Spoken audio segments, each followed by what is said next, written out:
माना कि मुश्किल है सफर पर सुनो मुसाफिर हो, कहीं अगर तू रुका तो मंजिल आएगी ना फिर।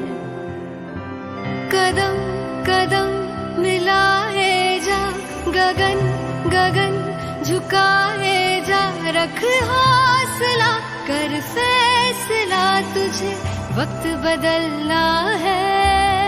एक्चुअली में हमारा जो परिवार था वो जो है आर्मी बैकग्राउंड से ही रहा, क्योंकि फादर थे वो भी आर्मी में थे और उन्होंने 71-65 की लड़ाई लड़ी थी।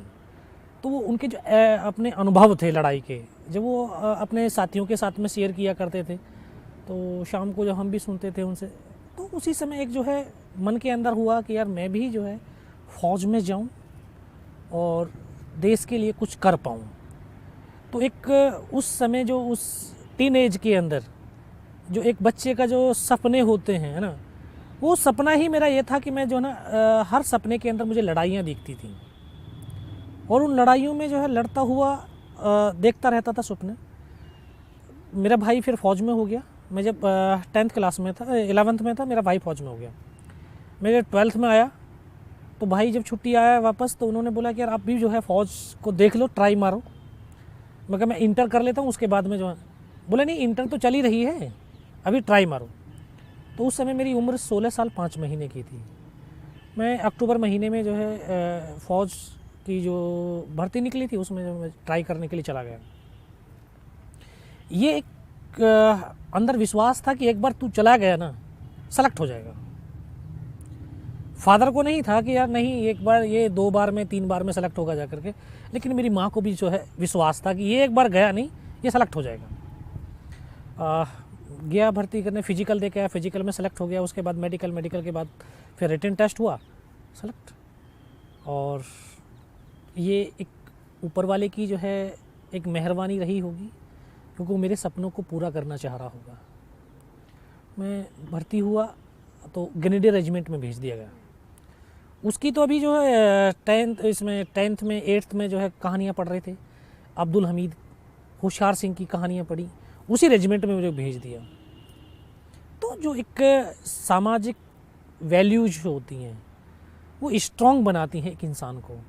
तो हमारे रेजिमेंट की जो वैल्यूज़ थी, वो वैल्यूज हमारे अंदर आई, तो हम और स्ट्रॉन्ग हो गए। और 1 साल की ट्रेनिंग लिया। एक ट्रेनिंग लेने के बाद फिर 18 ग्रेनेडियर्स के अंदर जो है पोस्टिंग मिली। उस समय वो कश्मीर वैली के अंदर ही थी यूनिट। वहाँ पहुँचे तो अपने साथियों के साथ बहुत कुछ सीखने को मिला। तो वहाँ पे ऐसे टेररिज्म के बरखिलाफ़ कैसे ऑपरेशंस करते हैं हम, कैसे उनको घेरना, कैसे मारना है, क्या करना है, पूरा जो है A to Z वहाँ से बहुत कुछ सीखला। धीरे धीरे समय व्यतीत होता रहा, अपने साथियों के साथ घुल मिल करके अपन जो है वो अपना जो डे टू डे लाइफ जो व्यतीत हो रही थी। अचानक जैसे 1999 आया, तो जनवरी और फरवरी 2 माह की मैं छुट्टी का आया हुआ था। तो ऐसा कोई माहौल ही नहीं था कि ऐसा भी कुछ हो जाएगा। उस 2 महीने की मैरिज, 2 महीने की जो छुट्टी थी उसी में मेरी मैरिज पक्की हो गई। और जब यहाँ से गया तो 5 मई की मैरिज निर्धारित हुई। मेरे जो कंपनी कमांडर थे मेजर राजेश अधिकारी साहब, उन्होंने मना भी किया था, बोला नहीं यार 1 महीने की छुट्टी चला जा, फिर नहीं आने के बाद में बोलेगा यार मेरी शादी है, फिर तेरे पास छुट्टी तो होगी नहीं। मैं कहा सर 20 दिन की बहुत है। मैं जाके बोला, मैं कहा सर मेरी शादी है। बोला मैं मना किया था ना, 1 महीने की चला जा, अब कौन सी जाएगा। मैं कहा सर 20 दिन की दे देना, बहुत है। तो मई में, अभी उसी समय फरवरी के अंदर जो हमारे प्रधानमंत्री थे अटल बिहारी वाजपेयी, उन्होंने लाहौर बस यात्रा किया था। तो देश और देशवासियों को कुछ पता ही नहीं चल रहा था, क्योंकि हिंदुस्तान तो पाकिस्तान के साथ एक सौहार्दपूर्ण वातावरण, एक इंसानियत को जिंदा रखने वाला वातावरण बनाता जा रहा था। सभी को लग रहा कि अभी देखो इतने अच्छे मैत्रीपूर्ण संबंध बन रहे हैं तो हम बहुत उन्नति करेंगे, तरक्की करेंगे, क्योंकि जब इंसानियत जुड़ेगी तो ताकत बनेगी और ताकत जो है आगे बढ़ाएगी दोनों देशों को। लेकिन पाकिस्तान के हुक्मरान ये नहीं चाहते थे कि हिंदुस्तान और पाकिस्तान के दोनों के बीच में एक इंसानियत जिंदा रहे। वो इंसानियत को दफन करना चाह रहे थे। उन्होंने उसी मैत्रीपूर्ण वातावरण के अंदर एक षड्यंत्र रच दिया। कारगिल की जो तमाम चौकियां थीं, जहाँ पर हिंदुस्तान की चौकियाँ हुआ करती थी उनके ऊपर हमके कब्जा कर लिया। क्योंकि जो एक 71 में शिमला का समझौता हुआ था उसमें कुछ एक ये नियम बनाए गए कि इतनी ऊंची दुर्गम पहाड़ियाँ हैं जहाँ पर जीवन यापन करना बहुत मुश्किल होता है, वहाँ पर विंटर के समय में तो और बहुत मुश्किल होता है कि दोनों सेनाएं विड्रॉल होकर के अपने अपने बेस कैंप में आ जाएंगी। तो हमारी सेना तो एक अनुशासन प्रिय सेना है हिंदुस्तान की, एक वेल डिसिप्लिन्ड सेना है, तो हमने उसी के हिसाब से हमारी फ़ौज नीचे थी, लेकिन उनके अंदर तो कुछ दूसरा ही था। उन्होंने जाकर के हमारे पूरे पोस्टों को कैप्चर कर लिया। एक दिन मुझे स्वप्न दिखाई दिया था कि जैसे कोई हमारे नेशनल फ्लैग को लेकर के भाग रहा है और हमारे देशवासी जो है उसको जो सैनिक हैं उनको गोलियां मार रहे हैं, वो हमारे सैनिकों को मार रहे हैं। इस तरह का एक स्वप्न दिखाई दिया। तो मैं घर में शेयर किया कि मैं इस तरह का जो है एक स्वप्न दिखाई दिया है, कुछ ना कुछ हुआ है। तो सभी बोले यार नहीं, तू कश्मीर में रहता है ना, वहाँ पे गोलियां चलाता रहता है, तो इस तरह से तेरे जो वो दिमाग में वही बैठा हुआ वही चीज़ है। लेकिन जब जम्मू पहुँचा तो वो जो स्वप्न दिखाई दिया वो बिल्कुल सच हुआ। क्योंकि जम्मू पहुँचते ही मुझे पता चल गया कि जो मेरी बटालियन जो कश्मीर वैली के अंदर थी उसको वहाँ से उठा करके द्रास सेक्टर में भेज दिया है। और यहाँ पे क्योंकि अनाउंस हुआ कि जो 18 ग्रेनेडियर्स के बंदे हैं वो जल्दी से जल्दी अपने डॉक्यूमेंट जमा करें, उनकी यूनिट वहाँ से मूव करके वहाँ चली गई। उनको बंदों की बहुत ज़्यादा बड़ी आवश्यकता है। पूछताछ किया क्या हुआ, नहीं कुछ नहीं, वहाँ पे जो ना वो चल रहा है। तो जैसे जैसे जानकारी मिली तो एक मेरा तो जो है दिली सपना था, आज वो सच हो रहा था। तो ये तो बहुत बड़े मेरे लिए प्राउड की बात थी, एक खुशी की बात थी। मैं सोच रहा था कि जल्दी से जल्दी कब यूनिट में पहुंचूं, लेकिन 2 दिन के बाद में जब यूनिट पहुंचा तो यूनिट जो है उस समय द्रास सेक्टर में तोलोलिंग पहाड़ी के ऊपर लड़ाई लड़ रही थी। तो उसी दिन बटालियन का मूवमेंट हुआ तो एक हमारा जवान को हेड शूट हुआ था, उसकी डेड बॉडी नीचे की तरफ आ रही थी। जो एक हमारा फ़ौज में एक संबंध होते हैं, आपसी संबंध, इंटर रिलेशंस जो होते हैं वो एक परिवार की तरह होते हैं। और परिवार में अगर किसी भी नुमाइंदे को कुछ चोट लगती है तो बाकी के परिवार के सदस्यों का खून खौल उठता है, वो जो लगाव है, अपनापन है। अभी जब हमने अपने साथी को देखा इस अवस्था में, अभी हमें लगा कि यार इसका बदला लेना है। तो उसी दिन हम 15 जवान छुट्टी काट करके गए थे। तो हमें एक साथ तो ऊपर भेजा नहीं, तो हमारी 2 कंपनियां, एक रिस से चढ़ी, 2 कंपनियां इस तरफ से चढ़ी ताकि जो मल्टीपल अटैक हो सकें और हम दुश्मन की ताकत को बांट करके आसानी से कब्जा कर सकें। क्योंकि जो वहाँ पे इन्फॉर्मेशन थी वहाँ पे ये था कि टेररिस्ट हैं 4 या 5, जो शुरुआती इन्फॉर्मेशन थी। तो उसी इन्फॉर्मेशन में जो है इधर से चढ़ रही थी, तो इधर वाली जो पार्टियाँ थीं, 2 कंपनियाँ थीं, उनके पास फाइटिंग पोर्टर्स नहीं थे। तो एक इंसान को कोई भी काम मिले, कोई भी, उस काम के ऊपर अगर वो फुल एफर्ट लगाता है, अपनी शरीर की जो आंतरिक शक्ति है उस शक्ति के साथ में उस काम को करता है, तो वो काम बहुत आले दर्जे का होता है और वो काम ही उस इंसान की पहचान बनाता है। मैं कोई ऐसा विशेष शक्ति लेकर के तो पैदा हुआ नहीं है, मैं तो आम लोगों की तरह ही आम ही इंसान हूँ। कोई मेरी कोई स्पेशल क्वालिटी नहीं थी जिस क्वालिटी के आधार के ऊपर मुझे सेना में भर्ती किया गया। नॉर्मल प्रोसेस के द्वारा जो है मैं भर्ती हुआ।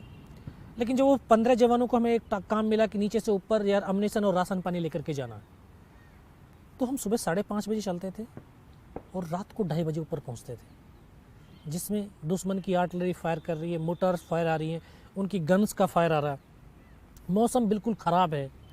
लेकिन इन सब के बावजूद हमें एक लगन लगी हुई थी कि जो ऊपर मेरा साथी बैठा है वो इसलिए फायर कर रहा है क्योंकि हम उसको अम्युनिशन दे रहे हैं, वो हमारे सीने को सेफ रख रहा है, तो हमारा दायित्व बनता है कि उसकी पीठ को सेफ रखें। तो इसी उससे एम से हम जो है 22 दिन तक कंटिन्यू चले, और 22 दिन कंटिन्यू चलने वाले सिर्फ हम 3 जवान ऐसे थे जो लगातार चलते रहे। हम 22 दिन के अंदर हम तीनों जवानों की एक पहचान बनी कि ये तीनों जो जवान हैं इनका फिजिकली और मेंटली बहुत स्ट्रॉन्ग है, तो इनको एक अलग विशेष टुकड़ी के अंदर शामिल किया जाए। तो तोलोलिंग पहाड़ी के ऊपर 22 दिन में बाद 12 जून 1999 को बटालियन ने 2 ऑफिसर, 2 जूनियर कमीशन ऑफिसर और 21 जवानों को खो करके 12 जून को पहली सफलता के रूप में तोलोलिंग पहाड़ी प्राप्त करी थी। उसके बाद द्रास सेक्टर की सबसे ऊंची चोटी टाइगर हिल, उसका जो है एक और टास्क हमें मिला। तो बटालियन कमांडर ने बोला कि यार हमें एक और टास्क हिंदुस्तान की फ़ौज ने दिया है और ये हमें मौका है कि हमारे वो जो 2 ऑफिसर, 2 जूनियर कमीशन ऑफिसर और 21 जवान जो शहादत दी है उनका बदला लेने का हमें एक और मौका मिला है, तो हम उनका बदला लेंगे। तो फिर उसके बाद उन्होंने टाइगर हिल की पूरी प्लान बनाया। प्लान बनाने के बाद सभी को बताया कि इस प्रकार से हमने लड़ाई लड़नी है, ये काम करना है, अगर इस प्लान से हम चलेंगे तो हम सक्सेस मिल सकती है। तो उसमें घातक प्लेटून, ये सबसे पहले राइट साइड वाला जो रास्ता था बिल्कुल खड़ी चट्टान थी 90 डिग्री की, जिस पे चढ़ना बहुत मुश्किल था, क्योंकि उधर से दुश्मन बिल्कुल आश्वस्त होकर के बैठा था कि यहाँ से हिंदुस्तान की फ़ौज चढ़ करके हमारे ऊपर हमला नहीं कर सकती है। हमें वही रास्ता चुना गया। तो उस रास्ते पे चलने के लिए तो ज़रूरी था कि एक तो यंग जवान होने चाहिए, क्योंकि ऑक्सीजन की कमी थी, मौसम की मार थी। फिर अगर हम जल्दी से जल्दी उस रास्ते को कवर कर लेंगे तो हमें सक्सेस आसानी से मिल सकती है। फिर अगर हमारे अगर हम जल्दी उसको एरिया को कवर नहीं करते तो हमारा नुकसान ज़्यादा होगा। तो इसलिए एक यंगेस्ट टीम, कुछ पुराने जवान, उनका पूरा मिश्रण करके ये टुकड़ी बनी घातक प्लेटून। तो उसी समय हमारे कमीशन होकर के आए थे लेफ्टिनेंट बलवान सिंह, उसको उस टीम की जो है कमान सौंप दी गई।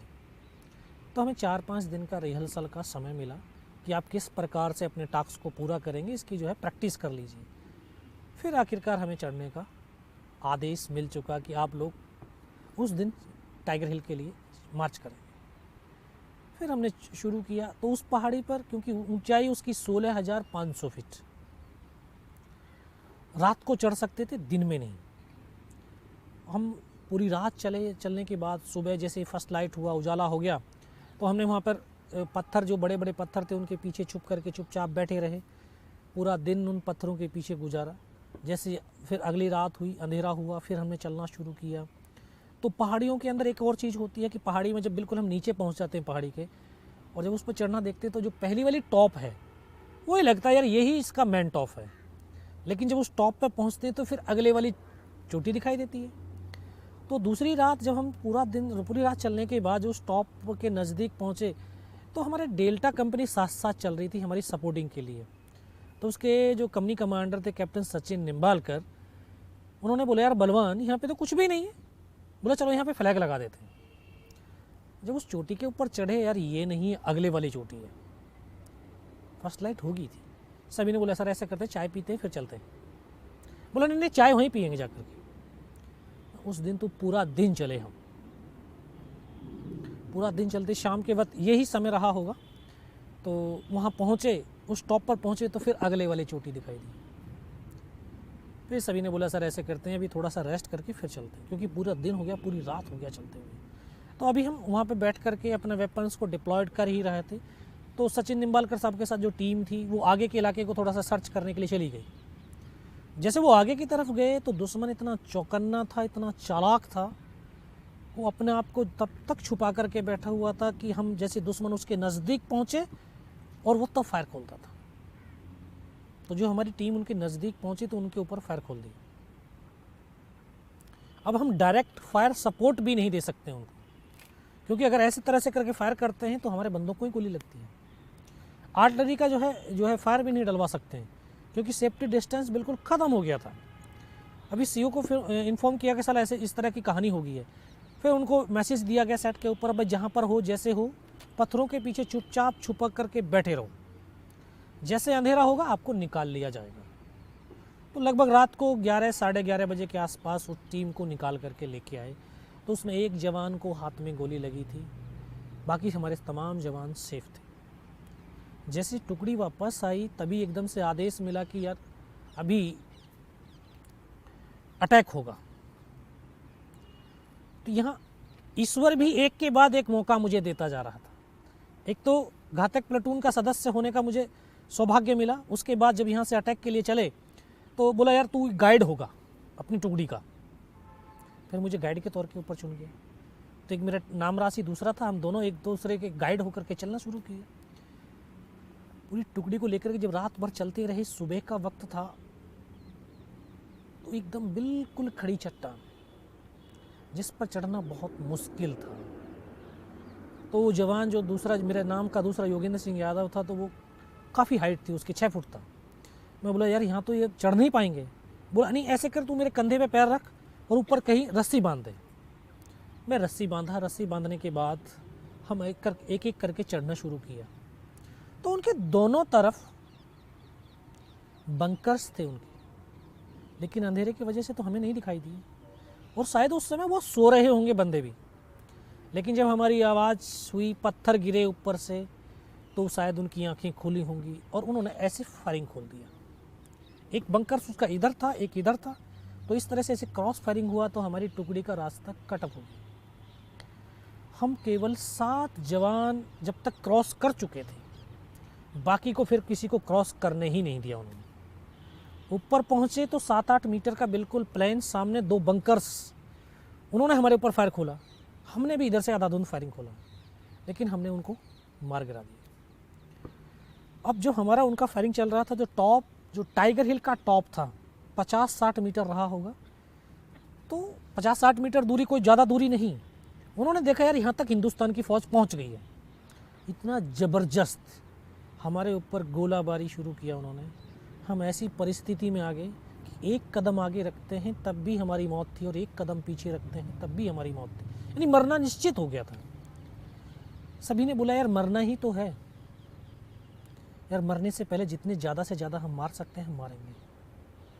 और ये हमारे देश और हमारी सेना की सबसे बड़ी ताकत है कि हमारे सैनिक का जो शरीर चाहे गोलियों से छलनी क्यों ना हो जाए, उसकी आखिरी सांस क्यों ना बची हो, उसके शरीर की अगर एक भी बूंद बची है शरीर के अंदर, तब भी उसके जो है कदम दुश्मन की तरफ बढ़ते हैं, कभी पीछे की तरफ नहीं बढ़ते।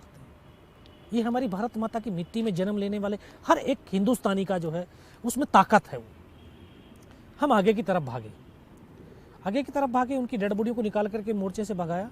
फिर उनके मोर्चों से हमने लड़ना शुरू किया। हमें लगभग 5 घंटे हमें हो गए उनके साथ लड़ते। तो 5 घंटे में धीरे धीरे हमारा अम्युनिशन तो ख़त्म होना ही था। जब बहुत कम मात्रा में हमारे पास अम्युनिशन बचा, तो हमने आपस में प्लान किया कि यार अगर हमारे पास अम्युनिशन ही नहीं होगा तो इस राइफ़ल का हम क्या करेंगे, कैसे लड़ाई करेंगे। अभी जो भी अम्युनिशन है उसका एक ऐसा उपयोग करेंगे कि अब हम फायर बंद कर देते हैं, ताकि दुश्मन को लगे कि यार ये तो मर गए हैं, ये इनका अम्युनिशन ख़त्म हो गया, ये बाहर निकल कर के आए पत्थरों से, तब हम फायर खोलें ताकि हम ज़्यादा से ज़्यादा दुश्मन को मार सकते हैं। हमने वो प्लान किया। उनकी जो मोटर्स फायर हुआ, उनकी आर्टिलरी का जब फायर हुआ, अचानक से हमने फायर बंद कर दिया, क्योंकि वो नज़दीक थे, आवाज़ तो हमारी भी सुन रहे थे वो। तो हमने फायर बंद किया। फायर बंद करते ही 15-20 मिनट के बाद जब फायर ने हमारी तरफ से कोई फायर नहीं हुआ, उनको लगा कि यार ये मर गए या इनका अम्युनिशन ख़त्म। तो 15-20 मिनट के बाद पाकिस्तान के 10-12 जवान थे, वो सिर्फ वो नज़दीक आए देखने के लिए कि यहाँ पर हिंदुस्तान के इस जवानों की संख्या कितनी है, जिंदे हैं या मर गए हैं। तो हम अलग अलग, इस पत्थर के पास 2, उस पत्थर के पास 3 तरफ हम बैठे हुए थे, आपस में पूरा कोऑर्डिनेशन किया था। तो वैसे सामने से जब निकल करके बाहर आए पत्थरों से, एक साथ हमने फायर खोला। उनमें से 1-2 बचा होगा, बाकी सबको मार दिया। अब हमारे पास अम्युनिशन हो गया, हमारे पास वेपन हो गया। फिर हमने उन्हीं का वेपन, उन्हीं का अम्युनिशन लेकर के फायरिंग करना शुरू की। तो जो 1-2 जो बचा था, उन्होंने जाकर के अपने ऊपर जो कमांडर थे उनको बताया, क्योंकि फायर खोलते ही पता चल गया कि यहाँ पर 8-10 बंदे ही हैं। उन्होंने ऊपर जाकर के बता दिया कि हिंदुस्तान के वहाँ पर 8-10 बंदे हैं। तो विदिन 30 मिनट हमें संभलने का मौका नहीं मिला। 30 से 35 पाकिस्तान के जवानों ने दोबारा से हमला कर दिया, और हमला इतना ज़बरदस्त, जो भी उनके पास जितने भी वेपन थे, सभी वेपन्स का एक साथ फायर खोल दिया। हम जहाँ पर बैठे थे, हम सर नहीं उठा सकते थे। जिसने भी सर उठाया उसका सर चला गया। तो काफ़ी देर के बाद जब उन्होंने एकदम फायर बंद किया, फिर पत्थर फेंकने शुरू कर दिए, ग्रेनेड फेंकने शुरू कर दिए। धीरे धीरे अल्लाह अकबर के नारे लगाते हुए नज़दीक आने लगे। तो हमने फिर भी फायर नहीं खोला, क्योंकि हमें पता था कि मैं फायर खोलूँगा तो मुझे मेरी लोकेशन जाहिर हो जाएगी और वो दूर से मुझे बर्बाद कर देगा। तो नज़दीक आएंगे तब मैं फायर खोलूँगा। अब वो और नज़दीक आते रहे तो हमारे पास एक LMG थी, लाइट मशीन गन। वो उनको नज़दीक से जब नज़दीक आए तो वो उनको नज़र आ गया। जैसे वो नज़र आया तो उनको सीधा उसी के ऊपर RPG का राउंड दाग दिया। वह LMG के जो बैरल थी वो डैमेज हो गई। उसको चलाने वाले जो जवान थे उनको भी पत्थर लगे आकर के। तो एकदम से वो छोड़ करके ऐसे प्लेटून हवलदार इस तरफ बैठा हुआ था, हमारा एक हवलदार मदन, उसकी तरफ भागे। तो उन्होंने बोला यार मर गए सर, मर गए। तो वो आज भी उनके वो शब्द मुझे आखिरी शब्द थे, आज भी याद ऐसे गूंजते हैं मेरे दिमाग के अंदर। क्योंकि उस LMG के जस्ट बाएं तरफ में बैठा तो मुझे आवाज़ दिया कि योगेंद्र, बोला इस LMG को उठा करके फेंक। बोला दुनिया में आज कोई बचाने वाला नहीं है इस वेपन के सिवा, क्योंकि उसकी फायर पावर बहुत ज़्यादा थी। तो नज़दीक नहीं आ रहे थे दुश्मन उससे। जैसे मैं उसको LMG को ऐसे उसको पकड़ा और उसकी तरफ फेंक तो दिया, मेरी नज़र ऊपर की तरफ गई तो जिस पत्थर से मैं फायर करा उसी के ऊपर 7 पाकिस्तान के जवान खड़े थे। मैं कहा सर ये तो नज़दीक आ गए। बोला कहाँ पर? ये खड़े हुए। वो जैसे ही आवाज़ सुनाई दी सीधा मेरे ऊपर ग्रेनेड फेंका उसने। तो जो मेरा नाम राशि था योगेंद्र यादव, वो पीछे की तरफ लेट करके फायर कर रहा था। तो उसको ग्रेनेड का एक टुकड़ा लगा, यहाँ से उसकी उंगली कटी, दूर जा करके पड़ी। वो एकदम से उसको आभास हुआ कि यार मेरा हाथ कट गया। बोला मेरा हाथ कट गया। मैं पीछे की तरफ देखा, मैं कहा नहीं यार हाथ नहीं कटा। बोला और? मैं कहा उंगली कटी है। उसको फर्स्ट एड दिया। फर्स्ट एड देने के बाद सभी ने बोला यार ऐसे कर, तू अभी फायर तो कर नहीं पाएगा, तू नीचे की तरफ कूद और अपनी कहीं से दाएं बाएं से टुकड़ी को चढ़ाने की कोशिश कर। बोला नहीं मैं नीचे नहीं जाऊँगा। हम तो बिल्कुल नए जवान थे, 2.5 साल की सर्विस थी, 19 साल की उम्र थी, कोई अनुभव नहीं था। सिर्फ किताबों में अभी स्कूल में पढ़ कर के आ रहे थे कि यार एक सैनिक दूसरे के लिए अपने आप को कुर्बान कर देता है। आज तो देखने को मिल रहा था। हमारे लिए बहुत बड़ी प्रेरणा की ये ताकत थी, शक्ति थी। तभी क्योंकि हमारी LMG बिल्कुल साइलेंस होगी, उसकी बैरल डैमेज होगी, अभी दूसरी बैरल उसके ऊपर जो है लगा रहे थे, तब तक एक स्नाइपर थी हमारे पास। तो उस स्नाइपर को उन्होंने निशाना बनाना शुरू कर दिया। तो 3 तरफ से उसके ऊपर फायर आ रहा था। एक मेरा ट्रेनिंग का साथी था गनीडे अनंतराम, जो हम रूममेट थे ट्रेनिंग के। तो हमको एकदम से प्लेटून हवलदार ने बोला कि तुम दौड़ करके उसके पास जाओ। जैसे मैं वहाँ से हरकत किया तो उनको मेरा मूवमेंट दिखाई दिया कि यहाँ से कोई बंदा यहाँ से गया है। सीधा जैसे उसी मूवमेंट के ऊपर फिर उन्होंने ग्रेनेड फेंका। तो ग्रेनेड का जब एक टुकड़ा आकर के मेरे घुटने के नीचे लगा तो जैसे मैं खड़ा था, खड़े के खड़े नीचे गिर गया। मुझे ये आभास हुआ कि यार घुटने से पैर कट गया। कुछ देर के बाद एकदम से मैंने ऐसे हाथ मारा तो मैं कहा नहीं पैर तो है। मैं खुद फर्स्ट एड करने लगा।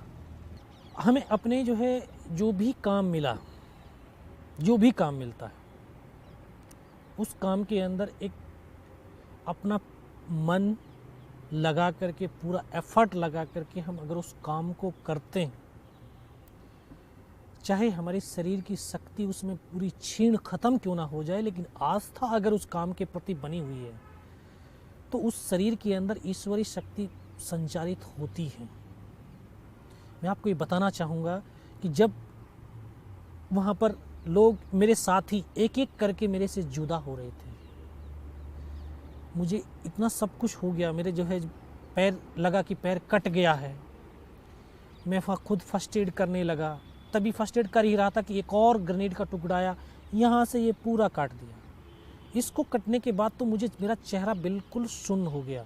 मुझे लगा कि यार आँखें नहीं हैं अभी, क्योंकि दिखाई देना बिल्कुल बंद हो गया था। और जब आँखें खुली तो देखा ऊपर से नीचे तक लहू लुहान और नाक से खून की धार बह रही थी। वहाँ पर उनका स्लीपिंग बैग था, उससे काफ़ी देर तक ब्लड साफ किया लेकिन खून बंद नहीं हुआ। लेकिन जब खून में फिर भी, क्योंकि एक जुनून था अपने साथियों के लिए, अपने देश के लिए, अपनी सेना के लिए कुछ कर गुजरने का, फिर भी मैं आगे बढ़ा। अपने उस साथी के पास गया जिस साथी के लिए मुझे भेजा गया था। तो मैं पहाड़ी से पीठ लगा करके, ठीक हम आमने सामने बैठे हुए थे, मैं उनको बोला फर्स्ट में, मैं कहा सर आप ऐसे करिए, फर्स्ट एड कर दीजिए थोड़ा सा। उन्होंने बोला नहीं ऐसे कर, पहले फायर कर। तो मैं फायर करने लगा। कुछ देर के बाद मैं देखता हूँ कि उन्होंने अपनी फील्ड पट्टी जैसे निकाली उसके से पॉलीथिन फाड़ने के लिए यहाँ तक उनका हाथ पहुँचा था, उनको यहाँ पे गोली लगी और इस तरह से करके पीछे की तरफ लेटते चले गए। मैं हाथ पकड़ा लेकिन एक शब्द भी तो नहीं बोले। मेरी बगल में ऐसे बैठा हुआ था मेरा जो ट्रेनिंग का साथी था, मैं उनको बोला, या अनंतराम सर को तो गोली लगी है क्या? बस वही शब्द बोल पाया, उसको आकर के सीने में ब्रस्ट लगा, वो भी आकर के मेरी तरफ लेट गया। प्लेटून हवलदार को बोला, सर दोनों बंदों की गोली लगी है, कैसे हैं? दोनों के दोनों सब शहीद हो गए। बस इतना ही मैं बोल पाया, तभी आकर के इस तरह से हमको घेर लिया। और वो एक ऐसा पल, ऐसा मंजर कि एक ही पल के अंदर सब कुछ खत्म हो गया। जिन साथियों से एक पल पहले मैं बात कर रहा था, अभी कोई नहीं बात करने वाला। उनको भी लगा कि यार इनमें सब ये मारे जा चुके हैं। तो उनके कमांडर ने बोला, इनको रीचेक करो, इनमें से कोई जिंदा तो नहीं है। तो आकर के एक एक को गोलियां मारने लगे। तो एक डेड बॉडी मेरे ठीक सामने थी, एक मेरी बगल में थी मेरे साथी की। मैं इस तरह से पड़ा हुआ था, तो बेहोश था, लेकिन इतना बेहोश नहीं हुआ था कि उनको देख ना सकूं, उनको सुन ना सकूं। देख सकता था, सुन सकता था। जब उसने सामने वाले को जो है उसके सीने में आकर के 3-3, 4-4 राउंड की जो है ब्रस्ट खींचे, तो डेड बॉडी ऐसे उछलती थी, ऐसे ऊपर की तरफ। तो बगल वाले को मारा। मैं इस तरह से पड़ा हुआ चुपचाप पड़ा था अपना। उसने आकर के फर्स्ट में यहाँ पर मारी मेरे गोलियाँ। मैं देख रहा हूँ कि यहाँ से धुआं निकल रहा है। फिर उसने जांग में मारी, फिर नीचे पैर में मारी, 3 जगह गोली मारी। उस गोली की पीड़ा को चुपचाप पड़ा सहता रहा। जब वो गोली मार करके चला गया, तो जब एक विश्वास पैदा किया अपने दिल के अंदर कि अगर इसने सर और सीने में गोली नहीं मारी, मेरा हाथ पैर दोनों ही काट करके क्यों ना ले जाए, मैं उफ तक नहीं करूँगा और मैं जिंदा भी रहूँगा। और वो विश्वास ही था कि आज मैं आपसे बात भी कर रहा हूँ। तभी उनको तो यकीन हो गया कि इनमें से कोई जिंदा नहीं है। फिर उनके कमांडर ने, जो पाकिस्तान का एक था, उनका कमांडर था, उन्होंने हमारे एक नीचे पोस्ट था, MMG पोस्ट, उन्होंने उनका बेस कैंप था टाइगर हिल की बगल में, मस्को वैली था, उसको मैसेज दिया कि यार नीचे जो हिंदुस्तान का MMG पोस्ट है उसके ऊपर हमला कर दो। जब ये आवाज़ मेरे कानों तक लगी तो मुझे लगा यार आज तो मेरी पूरी टुकड़ी ख़त्म हो जाएगी। ऊपर इनका पोस्ट है, नीचे अगर इन्होंने हमला कर दिया, बीच वाले मेरे साथी कहाँ जाएंगे? तब ऊपर वाले से एक ही प्रार्थना करी कि मुझे इतनी जिंदा रख दे कि मैं अपने साथियों तक सूचना दे सकूं। अगर निस्वार्थ भाव है, सच्ची श्रद्धा है, तो ईश्वर शक्ति भी साथ देती है। सभी के पास एक आंतरिक शक्ति है। जो इस धरती पर जिसने जन्म लिया है उसके पास एक ताकत है। बस उस ताकत को पहचानने की, अपने अंदर एक कॉन्फिडेंस पैदा करने की ज़रूरत है। अगर एक इंसान अपने अंदर सेल्फ कॉन्फिडेंस पैदा कर लेता है, एक डिटर्मिनेशन कर लेता है कि मुझे ये करना है, तो ऑटोमेटिक उसके अंदर एक मोटिवेशन आ जाता है। और मोटिवेशन तो वो ताकत होती है कि किसी भी परिस्थिति में किसी भी काम को पूरा करने के लिए वो हमेशा प्रेरित करती रहती है। और मोटिवेशनल, इससे बड़ा और मोटिवेशनल हो ही नहीं सकता कि हम तो ऐसी पावन मिट्टी, हिंदुस्तान की मिट्टी में हमने जन्म लिया है, जो वीर और वीरांगनाओं ने अपने खून से सींचा है। इसको ऋषि मुनियों की मिट्टी है ये। इससे बड़ी और ताकत, इससे बड़ा और मोटिवेशनल हमारे लिए और कुछ हो ही नहीं सकता है। आत्मविश्वास और एक दृढ़ता ये थी कि जो मैं ये सोच रहा था कि यार मेरी आखिरी सांस तक मैं इस ज़मीन को नहीं छोड़ूंगा। 3 बार गोलियां मारी उसने, लास्ट उसने सीने पे भी गोली मारी। लेकिन जो अपने आप का जो समर्पण होता है, अपना समर्पण किसी चीज़ के लिए कर दीजिए, तो जो समर्पण का जो भाव होता है वो आत्मा से परमात्मा का जुड़ जाता है और वो फिर आपको ताकत देता है, वो आपको मरने ही नहीं देगा। तो शायद उसने जब गोली मारी तो यहाँ पर पर्स था, पर्स में भी गिलट के 5-5 रुपए के सिक्के, और वो भी इकट्ठे कर दिए परमात्मा ने। लेकिन उस गोली के धक्के से तो मुझे आभास हुआ कि यार मैं मर गया हूँ। गोली तो अंदर नहीं गई, लेकिन रिकोचिट होगी, लेकिन आभास हो गया कि मैं मर गया हूँ। उन्होंने, जो पाकिस्तान के जो जवान थे, उन्होंने हमारे साथ जो अमानवीय क्रूरताएँ की, जैसे बूट की ठोकरें मारना हमारी डेड बॉडियों के अंदर, हमें गालियाँ देना, बहुत कुछ उन्होंने की। फिर लास्ट में उनके कमांडर ने बोला इनके वेपन उठा लो। तो उनके एक जवान आया, दोबारा से जो है गोली मार रहा है, दूसरा वेपन उठा रहा है। फिर उसने वेपन जब उठाया तो यहाँ मेरी AK-47 ऐसे पड़ी हुई थी, उठा करके जब वापस मुड़ा तो मुझे अनकॉन्शियस हो गया था, मुझे लग नहीं रहा था कि मैं ज़िंदा भी हूँ। लेकिन जब उसका पैर मेरे पैर से शायद टकराया तो मुझे एकदम से लगा यार मैं तो जिंदा हूँ। तब एक ताकत अंदर से एकदम से आवाज़ आई कि यार अभी तक नहीं मरा तो अब मरेगा भी नहीं। मेरे पास एक हैंड ग्रेनेड बचा था, मैंने अपने धीरे से अपना हैंड ग्रेनेड निकाला, पिन निकाल करके उसके ऊपर ऐसे फेंक दिया। तो कोट के अंदर जो हुड लगा हुआ था, हुड के अंदर वो ग्रेनेड गिर गया। जब वहाँ पे गिरा तो उसको लगा कि यार कुछ गिरा है। उसने पीछे की तरफ मुड़ करके देखा, पीछे तो कोई मूवमेंट था नहीं।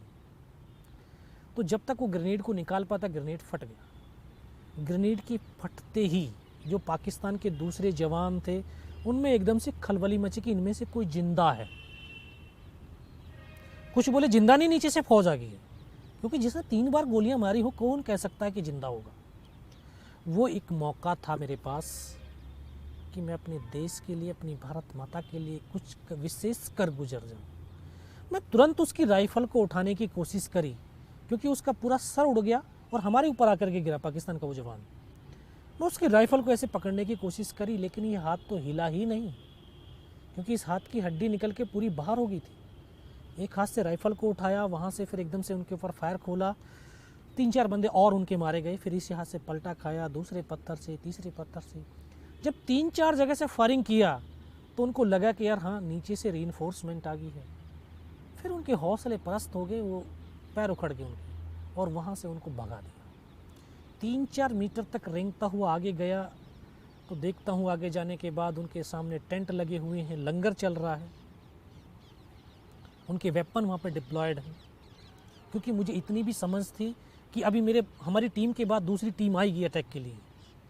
अगर उस टीम को जो है जितनी ज़्यादा से ज़्यादा इन्फॉर्मेशन मैं दे सकता हूँ तो शायद उनकी कैजुअलिटी कम होगी। वो सब कुछ देखा और फिर एक पागलपन भी था। पागलपन था अपने साथियों को बचाने का, कि मुझे नीचे जाना है, किसी भी हालत में नीचे पहुँचना है, ताकि उनको सूचना दे दूँ, उनके ऊपर हमला होने से पहले वो चौकन्ने हो जाएं, अपने आप को वहाँ पे बिल्डअप कर सकें। फिर मैं वापस मुड़ करके जब अपने साथियों के पास पहुँचा तो एकदम से लगा कि हो सकता है इनमें से कोई मेरा साथी जिंदा होगा। आकर के देखा तो किसी का पूरा सर फटा हुआ बाहर निकला हुआ था, किसी के पूरे फेफड़े बाहर निकले हुए थे। एक एक को गोद में रख करके सिर को बहुत देर बैठ करके रोता रहा, बहुत देर बैठ करके रोया और रोते रोते फिर अपना आप को संभाला। मुझे तो ये भी पता नहीं चल रहा था कि किधर हिंदुस्तान है किधर पाकिस्तान है, क्योंकि 2.5 साल की सर्विस थी, कुछ समझ में नहीं आ रहा था मुझे। बहुत देर संभालते रहे, लेकिन फिर बाद में धीरे धीरे जब गोली लगी हुई बहुत टाइम हो गया तो शरीर के अंदर कंपन भी पैदा हो गई। ये लटक गया था टूट करके हाथ, इस हाथ को ऐसे बांधने की कोशिश करने लगा, लेकिन ये बंद भी नहीं पा रहा था। ये सोचा कि यार कट गया, इसको तोड़ करके ही फेंक देता हूँ इससे अच्छा, क्योंकि बहुत ज़्यादा दर्द होने लगा था। इसको हाथ में झटका मारा, तोड़ने की भी कोशिश करी लेकिन टूटा नहीं। फिर इसको उठाया, पीछे बेल्ट में फंसाया, कमर पे गिर के। फिर सोचता रहा कैसे करूं, क्या करूं। तो एकदम से ऐसी आवाज़ सुनाई दी जिसने बोला बेटा इस नाले से नीचे की तरफ चला जा। मैं बिना कुछ सोचे समझे उस नाले से लुढ़क गया। वो लुढ़क करके जब नीचे पहुंचा तो एकदम ऐसे गड्ढा आ गया था। एक हाथ से पत्थर पकड़ करके लटका हुआ था। तब मुझे लगा यार मैं पाकिस्तान की तरफ आ गया हूँ। तो मैं देखा तो मुझे मेरे साथी नज़र आए, उनको मैंने आवाज़ दिया तो वहाँ से दौड़ करके आए। उन्होंने देखा कंडीशन कि ये बचेगा नहीं। मैं उनको बोला कि यार मुझे कुछ नहीं हुआ, सिर्फ पोस्ट को बचा लो कैसी करके। ये दिन के 1-1:30 बजे का समय था, बिल्कुल मौसम साफ, धूप खिली हुई थी। सीओ को इन्फॉर्म किया गया कि सर इस तरह की कहानी हुई है। सीओ ने बोला इस लड़के को जल्दी से जल्दी मेरे पास पहुँचाओ। तो फर्स्ट एड तो दिया, सीओ के पास पहुँचा तो इतना खून ब्लड निकल चुका था कि मुझे दिखाई देना बिल्कुल बंद हो गया था। सीओ ने बोला बेटा कुछ पहचानता है? मैं कहा साहब मुझे कुछ भी नज़र नहीं आ रहा, सिर्फ आवाज़ सुनाई दे रही है। बोला मैं तेरा commanding officer colonel Kushal Chand Thakur. मैं जय हिंद साहब, बहुत तेज़ सर्दी लग रही है साहब। तो उन्होंने ये अपना ये स्टोव जलवाए, टेंट के अंदर लिटा करके, थोड़ी गर्मी महसूस हुई तो अभी धीरे धीरे जो जबान भी ऐंठने लगी थी बारूद की वजह से। मैं कहा साहब पानी पिला दो। तो एकदम डॉक्टर साहब दौड़ करके आए, उन्होंने बोला बेटा मैं पानी पिलाता हूँ। तो उन्होंने एक ग्लूकोज की पूरी बोतल पिलाई। शरीर के अंदर थोड़ी सी और एनर्जी महसूस हुई। तो बोले बेटे बता सकता है? मैं कहा हाँ सब बता सकता हूँ। तब ऊपर की तमाम इन्फॉर्मेशन उनको दिया। तो लास्ट में बोले बेटा ये बता जवान की रिक्वायरमेंट क्या है? मैं कहा जवान की रिक्वायरमेंट अम्युनिशन और फील्ड पट्टी की, बाकी कोई रिक्वायरमेंट ही नहीं है। बोला खाने के लिए नहीं चाहिए? एक बड्डी पेड़ के अंदर 72 घंटे से भी ज़्यादा का समय हो गया था, सिर्फ आधा बिस्कुट का पैकेट खाया था, आधा तो बैलेंस ही था, उनको सर भूख ही नहीं लगती। अभी मैं 26 जनवरी पे हर साल जो है अपनी परेड को लीड करते हैं हम एज ए परमवीर चक्र। सारे जो जितने भी हैं, आज भारत के अंदर 3 ही परमवीर चक्र हैं जो जीवित हैं, और तीनों के तीनों जो है परेड को लीड करते हैं। जो कल का भारत है वो युवा भारत है, और युवा भारत वो भारत की ताकत है, और वो ताकत जिस दिशा में भी बढ़ेगी हमारा देश उस दिशा में ही बढ़ेगा। उस देश की दशा और दिशा को बढ़ाने में जो हमारी युवा ताकत है उसका बहुत बड़ा योगदान है। हम ऐसा भारत, हम ऐसा कल भारत, जो कल का भारत हम ऐसा देखना चाहते हैं कि जो हमारा युवा है उसके जो अंदर एक स्ट्रॉन्गता होनी चाहिए, एक ताकत होनी चाहिए, एक जज्बा होना चाहिए अपने देश के लिए, अपने कार्य के लिए। जो भी हम काम करें, ज़रूरी नहीं कि सेना में राइफल लेकर के बॉर्डर पे खड़ा होकर के ही राष्ट्रभक्ति होती है।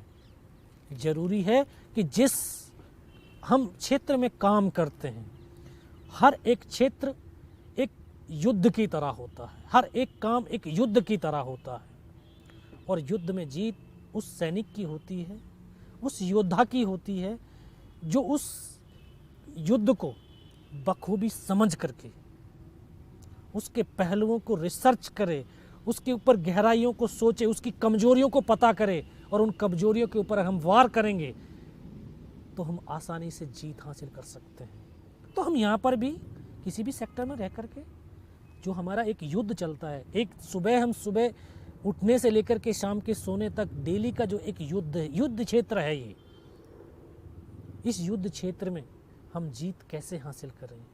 मैं अपने युवा को बताना चाहूँ कि वो युवा वो देखे कि मेरा काम जो मैं कर रहा हूँ उसमें अपना बेनिफिट नहीं, मेरा देश का बेनिफिट क्या है, मेरे देशवासियों का जो है बेनिफिट क्या है। क्योंकि हम दूसरों के लिए समर्पण की भावना हमारे यूथ में होनी चाहिए, अपने लिए नहीं। क्योंकि जो अपने लिए समर्पण होता है वो स्वार्थ आ जाती है, स्वार्थ। और हिंदुस्तान का युवा हमेशा निस्वार्थ होना चाहिए। मैं ऐसे कल के भारत का जो है निर्माण चाहता हूँ, मैं ऐसा भारत देखना चाहता हूँ कि हर एक युवा जिसमें निस्वार्थता, त्याग, उसमें एक आत्मविश्वास से परिपूर्ण हो, भरा हुआ हो, उसमें राष्ट्रभक्ति हो, अपने प्रेम, एक राष्ट्र का प्रति प्रेम हो। क्योंकि प्रेम बहुत बड़ी ताकत होती है जो इंसानों को एक साथ जोड़ती है, और एक उस जोड़ से एक बहुत महान शक्ति बनती है जहां हम आगे बढ़ते चले जाते हैं। तो ऐसा भारत चाहिए, ऐसा युवा चाहिए मुझे भारत का। Selfless India, tomorrow's India. Tomorrow's India, let's start with I.